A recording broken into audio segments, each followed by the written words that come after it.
po, tingnan nyo po, ang daming inuhugasan dito. Yung mga madumi po kasi yan ang galing ng bagyo. Biktima po sila ng bagyo, putik, baha. Kaya yan, tabing daan, inuhugasan po nila yung mga plato, mga gamit po na kailangan sa bahay. Hello, ayan, samahan niyo po ako sa aking run number 44 para matapos na po natin ang ating 250 miles run challenge. Sa kasalukuyan po ay nakakaibo na tayo ng 220 miles.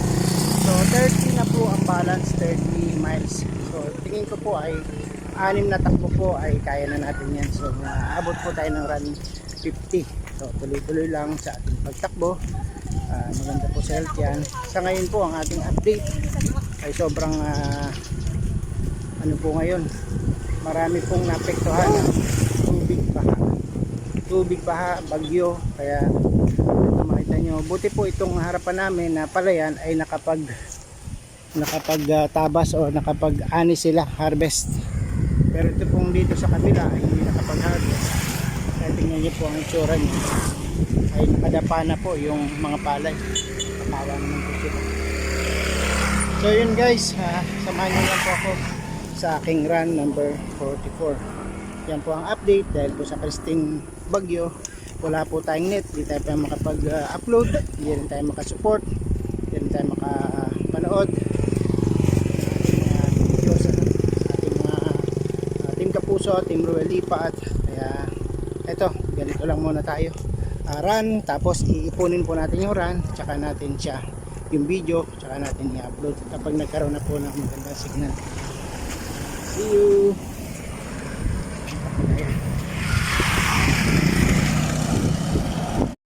Po, nabutas po ng tubig baha yung ilapil, pinasok ng tubig baha ang palayan at natabunan na po yung palay mismo, ay puro na buhangin.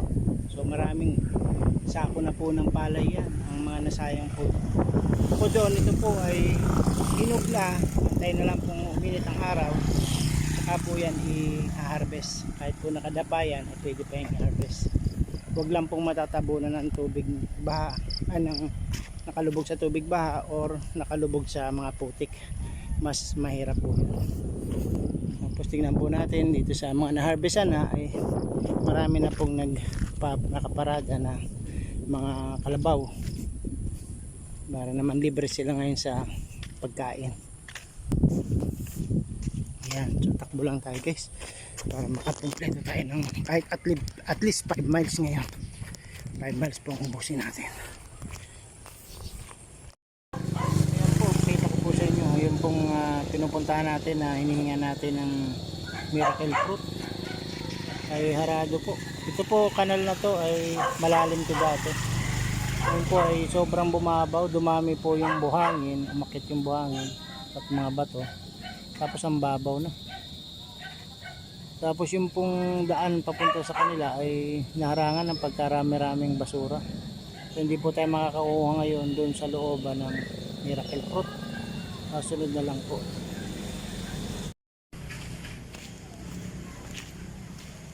Puntahan po natin dito yung isa po nating tinulungan na single parent. Ito po yung bahay nila, oh. Punong-puno pa rin ng bahay. Hindi mo pa rin mapapasok po. Bahang-baha pa po. Siguradong lulubog po ang paa nyo dito. Tagal pala mawala ang tubig baha dito. Ito po yung tinulungan natin dati na binigyan natin ng gatas, yung kanyang baby na single parent na meron pong epilepsy. Kailangan po matambakan to ng mga bato saka baybay o ng buhangin para makapasok po at makalabas yung mga tao dito. Maputik dyan, mapuputikan kayo. Ito po tayo, no? Tuloy-tuloy na po tayo sa ating run 44 at nakita po natin dito sa ating tinatakbuhan sa may version po na under construction ay meron pong sasakyan tinutulak. Kumbaga sa ay dito titulak, kinakadyot. Yan. So dito po tayo tatakbo ngayong araw na to para sa ating run number 44.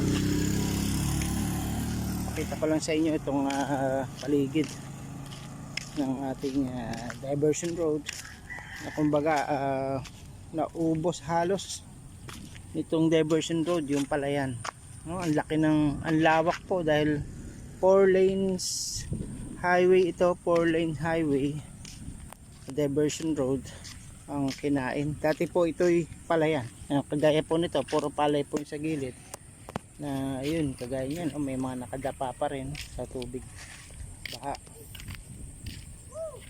So yan, wala na pong baha ngayon pero naiwan pa rin nakadapa yung mga palay na mabibigat na. Samantalang ito po ay hindi po nakadapa. Bakit po hindi nakadapa? Hindi pa po siya mabigat, magang pa po yung bunga niya. So ngito nyo, nakita po dito muntik na tayong mahulog. Open canal po. Ito po ang tinatawag na culvert.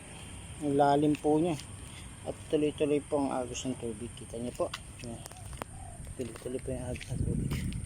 Pero hindi nila mapaandar yung sasakyan na pick up truck, elf truck. Siguro po mahina na yung battery nito, hindi naman rin makuha sa kadyot dahil mahina rin yung starter or kulang sa bilis, kulang po sa bilis yung pagpapatakbo. Tawid naman po tayo dito sa kabilang kalye na napinis na po yung culvert nya, yung gutter. Ang ganda po ng pagkakagatter, pagkakasemento. At kita rin na marami pong palay na nakatanim. Hindi naman po yan pwedeng anihin, hilaw pa. Ayun po sa dulo may nag-tracer na. Yan po ay na-trace na ani na nila kahapon. Ngayon naman ay tracer. So yan, nakita po ang mga taong bayan. Ganyan. Ito po yung kanilang elf truck na hindi mapaandaran. Itutulak na lang yan, kadyot ay. Yan, mainit na po ang araw. Maya po ay pabalik na rin po tayo sa ating pagtakbo dahil nga po ay kailangan po natin din na magpahinga at umiwas sa mainit na atindi ng init ng araw. Doon naman po meron pong isang pitak na puro tubig. Hindi po natin alam plano nila dyan, kung yan ay ilalagyan ng tilapia or lalagyan ng palay or gabi. So marami pong option na pwedeng gawin dyan, ano? Yan. So ito naman po makita nyo ay ginawan po nila ng daanan ng tricycle. Yan, maliit lang po siya. Wala pa po itong, siguro to ay wala pang 2 metro, no? Wala pang 2 metro ang daan. Para po ito sa mga magsasaka, dadaan po dyan. Yan, so mga sasakyan nila dadaan dyan. Meron po sila mga, ito po pinapasok na nila, sinakay na nila yung mga tracer na, palay na po yan. Okay, so yan, tuloy-tuloy, init ng araw.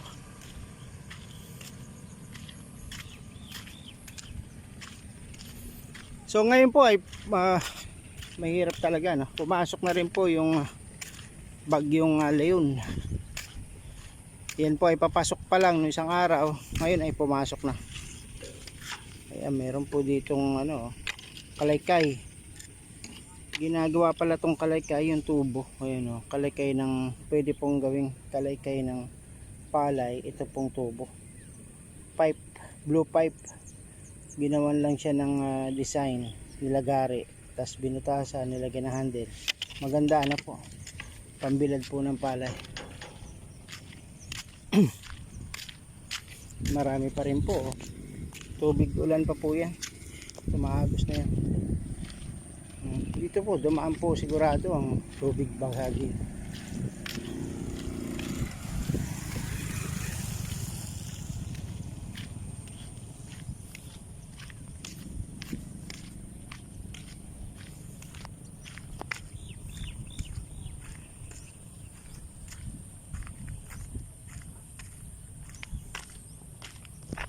So yan po, meron na po tayo almost 4 miles. So pabalik na po tayo sa ating place.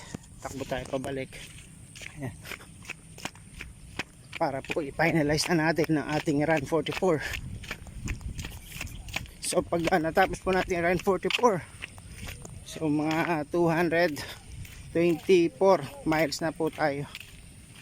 At I think safe na po na kaya nating tapusin ito dahil may balance na lang tayong 25 miles. Ayan, ngayon hindi pa rin po napapa-under nila yung kotse o pick up truck.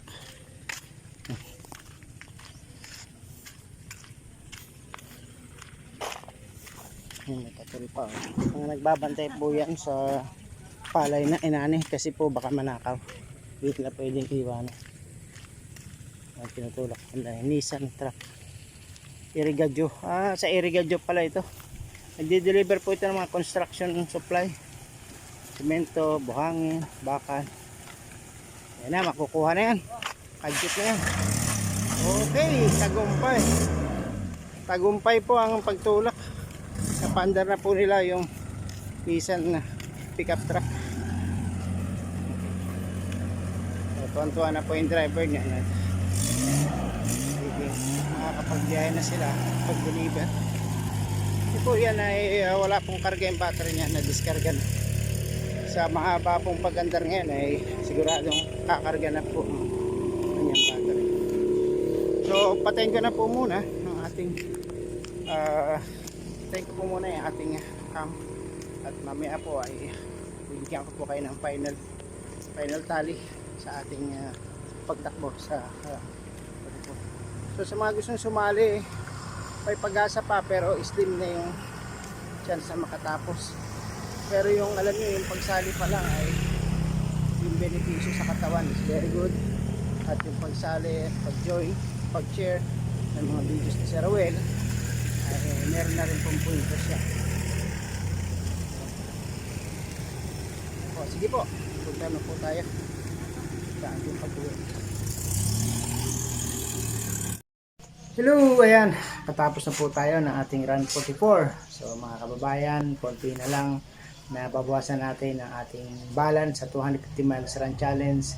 Yun po ay may nakaka 225 miles na tayo. So 25 miles, so mga 5 runs to go.